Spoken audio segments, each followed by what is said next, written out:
যেমন সাধারণত 6টি কারণে আপনার বিড়াল পালন করা উচিত।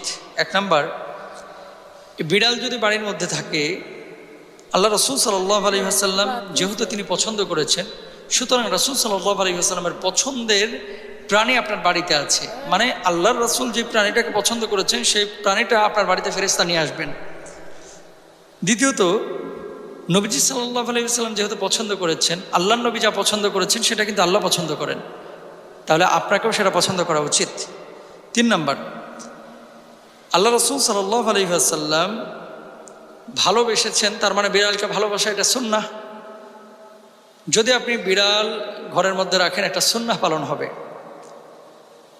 আবার আল্লাহ রাসূল সাল্লাল্লাহু আলাইহি ওয়াসাল্লামের ভাষ্য অনুসারে ইসলামিক স্কলাররা যেটি বলছেন, বিড়ালের লালা অশুদ্ধ না, বরং বিড়ালের লালা বিশুদ্ধ।